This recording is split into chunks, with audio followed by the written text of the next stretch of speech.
was the principle of secularism. Because Turkey was a country needed to modernize, in a sense, to cut the ties with the past, and in order to have a democracy in a heavily Islamic country, I think secularism is essential.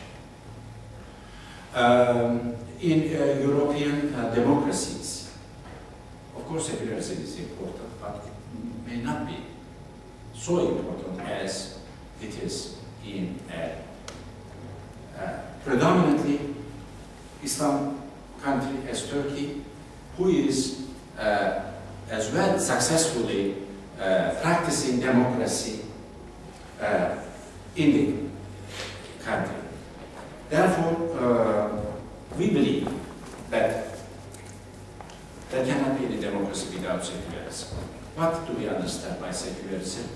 The complete separation of religious affairs from state affairs. Also, the second aspect is that there cannot be a state government based on religious lines. This is what makes Turkey different than the other Islamic countries.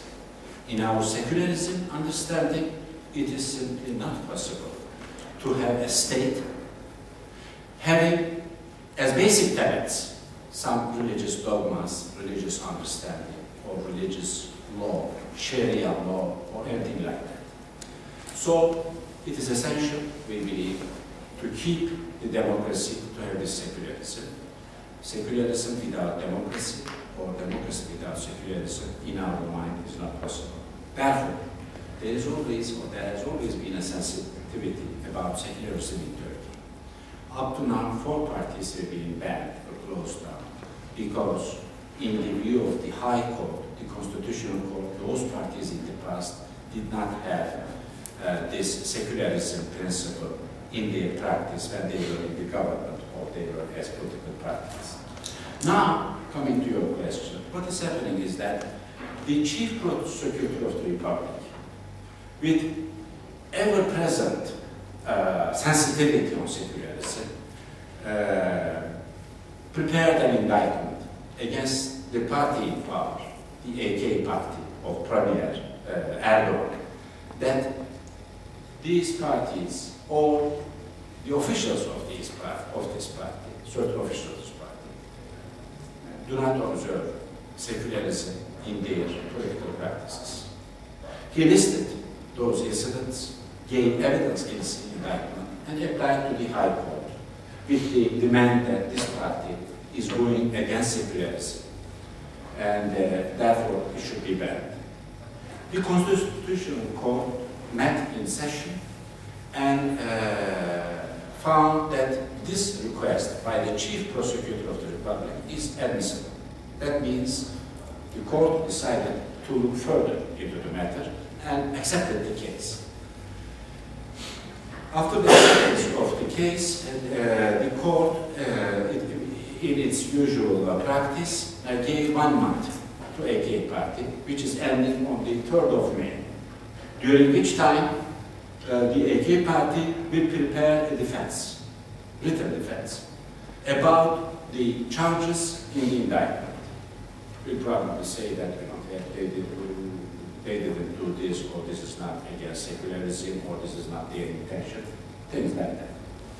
And then court will study both the indictment that came from the public prosecutor as well as the written defense supplied by the party, and after deliberations will invite AK party, the party in government, to make an oral defense, the second stage.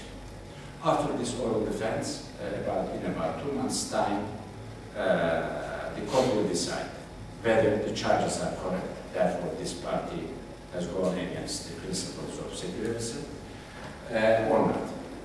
The sensitivity is on secularism because, as you know, there is in the perception that if in Turkey secularism is not observed properly, there is a danger of being an Islamic state.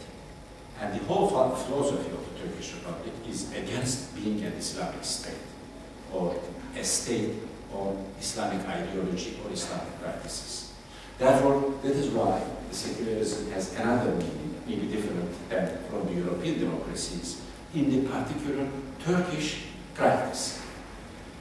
All this process will end by September. It is estimated that September or October, the court's final decision will be known. Therefore, it is not a rumor or it is not a development that is dubious development, but there is indeed a mechanism is going on. This is completely a judicial mechanism. And therefore, as European Commission President and other people visited Turkey said, it is better not to involve or indulge in the affairs of the judiciary. Therefore, people are keeping their silence because there is a court case, and the court, it is not in the hands of court, and Turkey is waiting the end of the process in the Constitutional Court presently until September. I think whatever we talk will be a mass speculation, and therefore this is the situation exactly at this moment. As everyone, I think we should also be waiting for the results of the court proceeding. Okay. Right, I see several hands. Okay, we'll start up here and move back gradually. Okay. Thank you very much for a very interesting overview of Turkish foreign policy. I was just wondering if you could comment on the role of the Turkish military as guardians of Turkish secularism. Yes. I think I tried to outline the importance of the Turkish secularism, and there are important advocates of Turkish secularism in the Turkish society, besides the intelligentsia, judiciary, academia, universities, and so on. Also, Turkish military play an important role in the defense or in the strict observation of secularism. And they are considering themselves as guardians of the secularism in the country, and they think that for Turkey to be modernized, to continue reforms, and to be part of the European Union as well as a member of the Western family of nations, we should keep democracy. Secularism at hand, and on the sidelines, yes, but they also closely watching the developments. Up to now, there has not been any statement, any word, any declaration by any military official concerning the court case going on. They are also patiently waiting for the result of the independent court inquiry. But it is true that Turkish military has always been, and if you ask me, I think they will always be very keen on observing the secularism in the country as a guarantee for the continuation of democracy. Maybe I should actually change my question. As enforcing secularism. Forcing secularism? Enforcing secularism. Well, as far as the military is concerned, I think they are very keen, and they always when it is in the opportune moments, of course, they talk about in favor of secularism. In this particular court case, I don't think that one can speak about any enforcement or anything like that. It is a fact that Turkey's army is sensitive about secularism, and at the moment, as everyone else, they are also watching the developments. Thank you. Okay, I saw hands up here. Yeah.